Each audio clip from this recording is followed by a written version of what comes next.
السلام عليكم. عاملين ايه؟ تمام الحمد لله. يا رب ما يكون في توابع لا زلازل ولا بتاع. النهارده الصبح اتكلمنا عن ماتش الزمالك وبيراميدز. هنحاول نكمل شويه لان كان في حوار ممتع جدا مع الاستاذ هشام المصري. راجل جميل، راجل محترم، زي دكتور شريف كده بس اهلاوي يعني. فاهم؟ من الرجاله يعني، ده كويس. ده يعني ايه؟ انت لما بتلاقي راجل محترم جدا ويعني عنده طريقه في سرد المعلومات وطريقه جيده في الرد، منظم. هو بيخوف في اللي زي حالاتي لان انا مش منظم شويه، لكن يشرفني يعني ان انا اتكلم مع راجل محترم زي الاستاذ هشام. طيب انا هبدا الفيديو بس عايز ليه مقدمه شويه. تعالى يا استاذ هشام، انا جاي لحضرتك حالا. انا مشيت من مصر كتير يعني من بدري. وكان يعني كانت مشكلتي ايه؟ ان انا لما مشيت من مصر مشيت من زمان، من سنه 90 تقريبا. فكانت علاقتي بمصر كل فتره كده بالدراما المصريه والسينما المصريه وبتاع، فشفت فيلم شكله مناسب ليا، يعني اللي هو ايه، شويه انت عارف الدراما لما بتيجي بتلاقي فيها نفسك شويه، فبتبقى ايه، كوميديا ظريفه بتاع، وفي نفس الوقت انت جواها. بتكلم عن فيلم عسل اسود يعني. ففيلم عسل اسود بين لي شويه حاجات كتير عن المجتمع المصري، يمكن اللي عايشين في مصر ما ياخدوش بالهم منها، بس هي حقيقيه، حقيقيه جدا يعني. يعني الانجليزي بتاعنا في مصر، الانجليزي بتاعنا ده بتاعنا احنا. يعني الانجليزي اللي هو ايه، انت ممكن تقول لواحد بامريكي او انجليزي ما تعرفش تتكلم انجليزي. ليه؟ انت مش ماشي على الستاندر بتاعنا.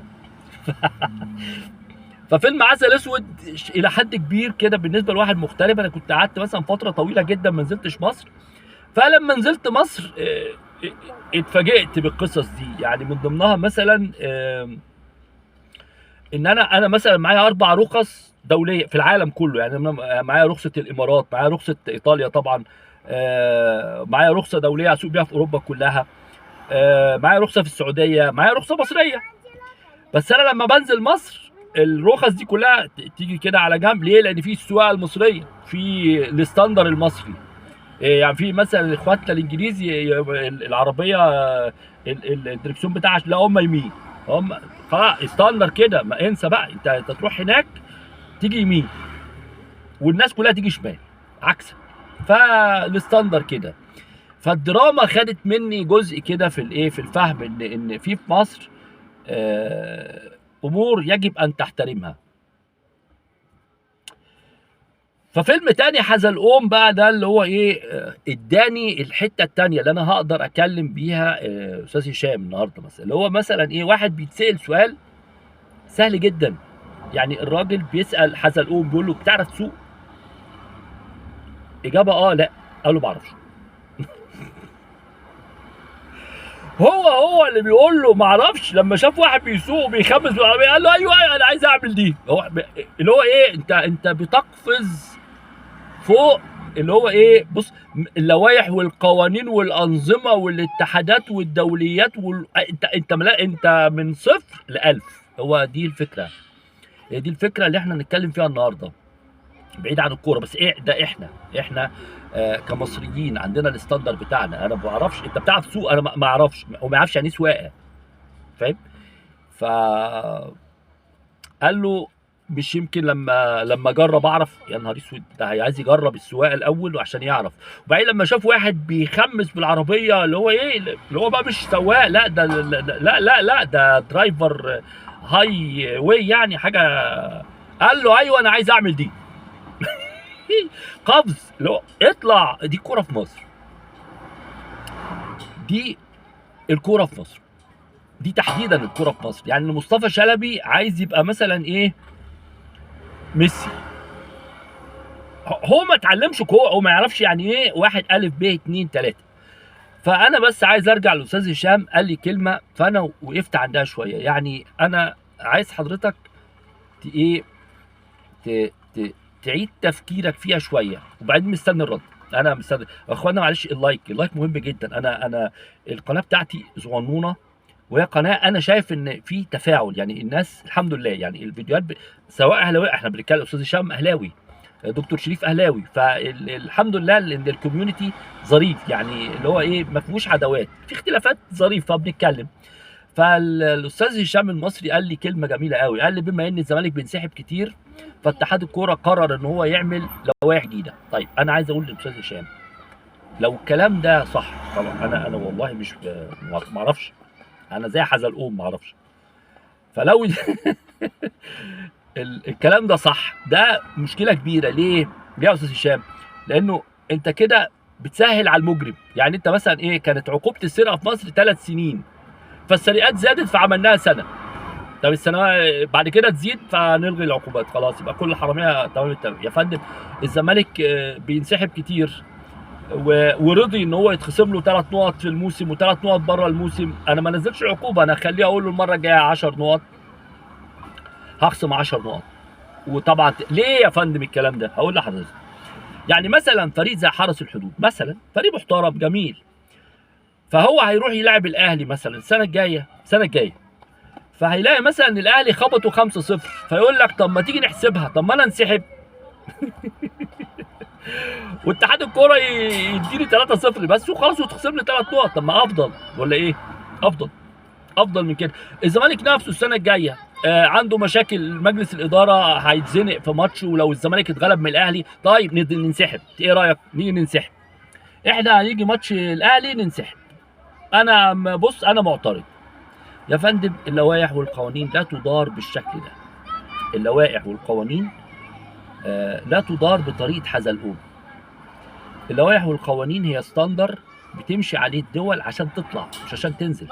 يعني هو حضرتك لما تسهل الانسحاب ايه اللي هيحصل؟ الانسحابات هتزيد. يعني دلوقتي لو النادي الاهلي السنه الجايه معترض على اسم الحكم الاجنبي اللي جاي، كالوكشا اللي جاي من رومانيا، لا والله احنا ما بنحبش رومانيا، فالاهلي من حقه ينسحب، والله الحكم ده احنا قلنا لكم مش عايزينه. والزمالك نفس الشيء، احنا انتوا جايبين حكم منين؟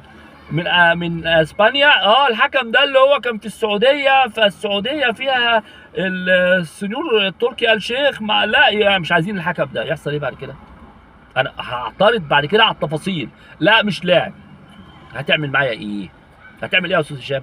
هتخصم لي 3 نقط وترجع عادي، خلاص انت سهلتها.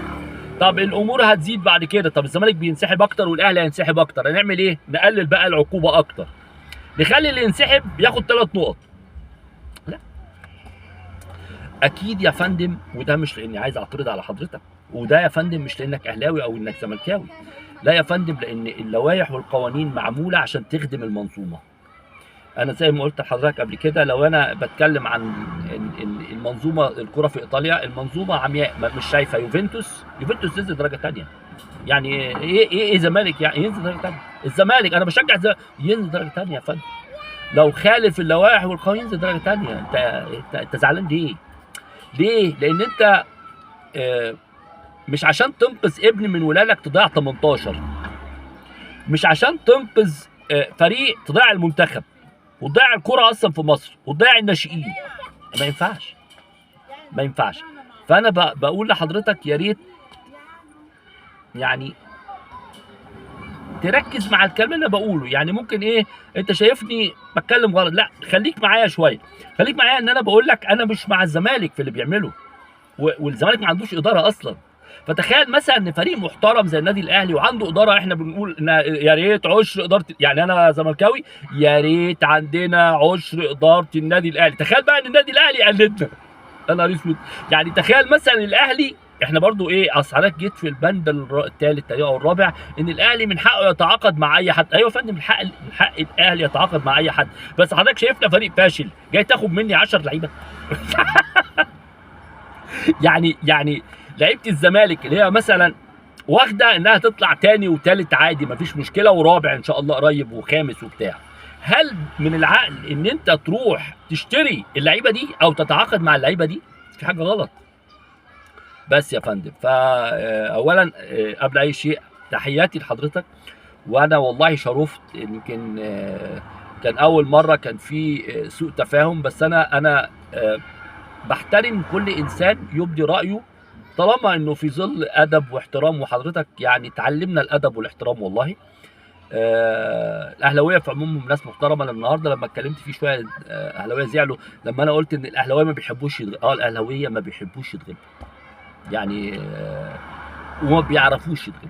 يعني الاهلاويه اعتقد ان لو راح الدوري بالنسبه لهم بتبقى مثلا، يعني ريال مدريد يقبل انه يروح بطوله اوروبا عادي، بس الاهلي ما بيعرفش يخسر. حاجه حلوه حاجه وحشه بس هي موجوده يعني. تحياتي للجميع، ويا رب كلنا نتعلم لغة الحوار مع بعض، ان احنا ممكن عادي جدا برغم الاختلاف نتكلم مع بعض، نتناقش مع بعض. مش دايما هكون صح، انا مقتنع تماما بدي. مش دايما الاستاذ هشام هيكون صح، بس على الاقل في المناقشة بيظهر لنا حاجات كتير ممكن تفيد الكورة في مصر، اللي هي يعني بعافية الكورة في مصر، اللي هي فكرة حزلقوم عن الكورة، او فكرة حزلقوم عن السواقة. هو مش عارف يعني ايه اصلا سواقة وعايز يخمس. نفس الفكرة اللي انا قلتها قبل كده، ان في اخ اهلاوي جميل اختصر كل شيء، قال لك احنا لو غلبنا ريال مدريد نبقى احسن فريق في العالم.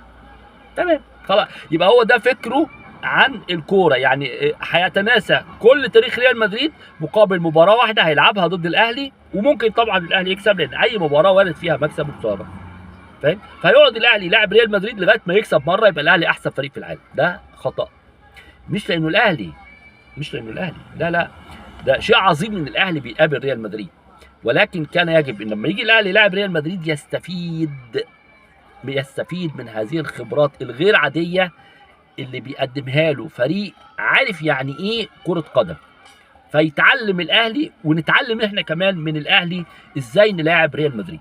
صباح الفل.